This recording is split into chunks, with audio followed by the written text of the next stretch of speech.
Parliamo oggi di AI generativa.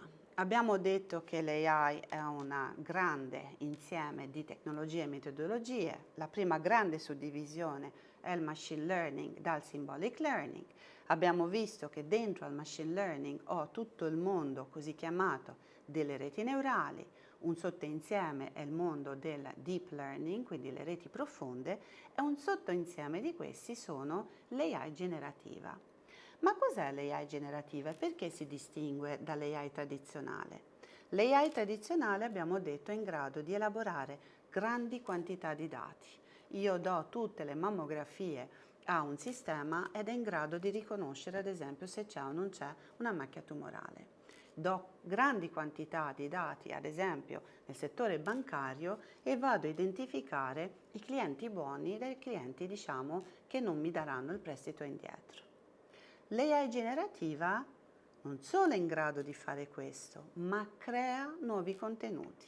Quindi questi sistemi sono in grado di elaborare, partendo da tutta la conoscenza che hanno alle spalle, nuovi contenuti.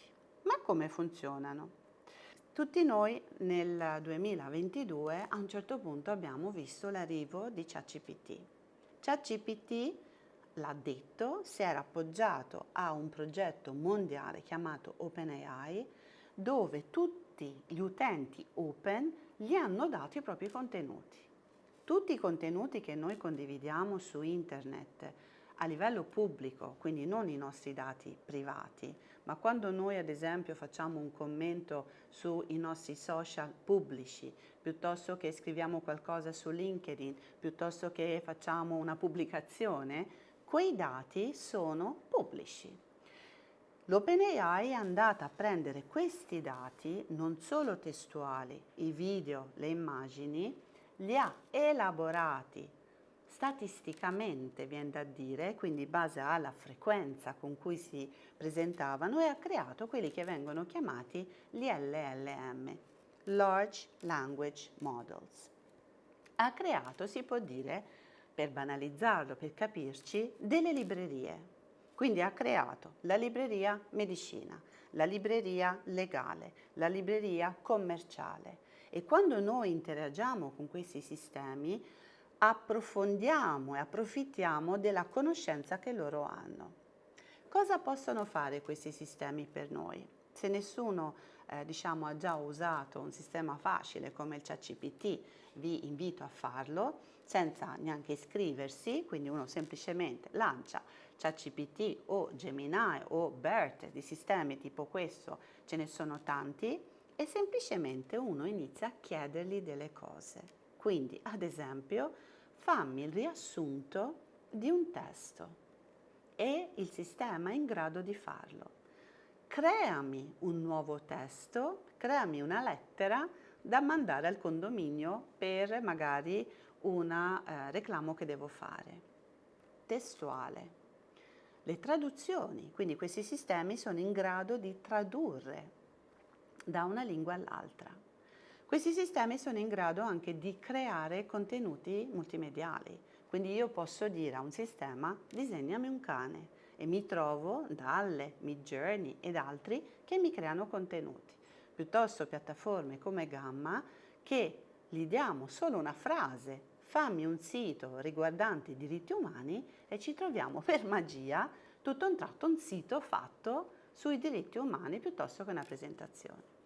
Quindi se noi donne capissimo che questi sistemi sono a nostra disposizione e che c'è quasi una capacità di avere superpoteri, di poter accedere alla conoscenza di milioni di persone e di poter usare questa conoscenza per creare altri contenuti, capite che il lavoro tradizionale, dove io andavo magari in ufficio piuttosto che in un'industria, pian piano scemerà e arriveranno tutti questi nuovi lavori, e ci sarà molto spazio per le professioniste di content creator, per le professioniste che si specializzano sull'etica nell'AI, per le professioniste che magari fanno le traduzioni appoggiandosi all'AI. Quindi questi sistemi sono in grado di trasformare testi, immagini, suoni, video e, attenzione, sono anche in grado di scrivere codice macchina, cioè sanno programmare. Quindi mentre prima era indispensabile per creare un'app che uno sapesse un minimo di Java, di Python, ora noi possiamo dire a questi sistemi: creami un'app che fa questa cosa. Ora poi con l'arrivo degli agenti, questi sistemi addirittura possono prendere delle attività tipiche che noi facevamo, leggere le mail, rispondere alle mail, creare dei contenuti in un modo del tutto autonomo. Quindi se è la prima volta che usate un ChatGPT, sapete che lo state usando in un modo, come dire, superficiale, lo state usando come se fosse un motore di ricerca. Andiamo in dettaglio, andiamo a capire che questi sistemi sono interattivi, per cui io gli posso chiedere, ad esempio, voglio creare una mia startup che vende, ad esempio, l'uncinetto. Ho una cara amica che sa fare bene l'uncinetto, io voglio creare una startup.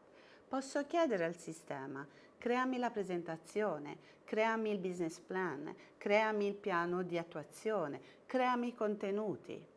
Quindi se noi donne non usiamo questi sistemi, mentre i nostri colleghi maschi sì, automaticamente loro hanno un vantaggio competitivo che noi non abbiamo, al lavoro, nella nostra professione, ovunque. I dati di ChatGPT 3 rispetto al ChatGPT 4 erano un puntino rispetto a, come dire, una sfera, e il ChatGPT 5 che uscirà a breve sarà enormemente più potente. Non per forza ChatGPT, c'è Copilot, c'è BERT, c'è Gemini, quindi uso ChatGPT come dire, acronimo, ma in generale tutti i sistemi. I chat, lo dice la parola, to chat vuol dire parlare, vanno molto sulla parte appunto testuale, ma quasi tutti iniziano ad avere anche delle capacità di grafica e di visualizzazione. Se io dico a un sistema come questo: creami un libro che parla della rivoluzione industriale con un tono di voce come Dickens, questo sistema è in grado di farlo. Ma quel libro di chi è? È mio? È di Dickens? È di ChatGPT? Nascerà tutta una forma nuova di legalità per proteggere il diritto d'autore, proteggere le nostre immagini, ciò che noi creiamo, e quindi siamo in una fase veramente di rottura, di modifica. La medicina come la conosciamo oggi, fra 5 anni sarà totalmente differente, perché appoggiandosi alla conoscenza, alla consapevolezza di tutti, questi sistemi stanno accelerando come mai prima l'accesso appunto alla conoscenza e alla replicabilità della conoscenza. Quindi la domanda che ci dobbiamo porre è: ma chi li ha allenati questi sistemi? Noi. Ogni volta che noi usiamo un filtro sul nostro cellulare, di fatto gli stiamo dando il nostro volto. Ogni volta che gli creiamo, ad esempio, la face recognition come password, gli stiamo dando il nostro volto. Quindi noi per primi stiamo dando i nostri dati a questi sistemi. Vedremo nella prossima pillola quanto è importante conoscere la capacità di interagire con questi sistemi, addirittura sta prendendo un nuovo nome, prompt engineering, quindi come lanciare questi sistemi per poterci interagire al meglio. Alla prossima pillola.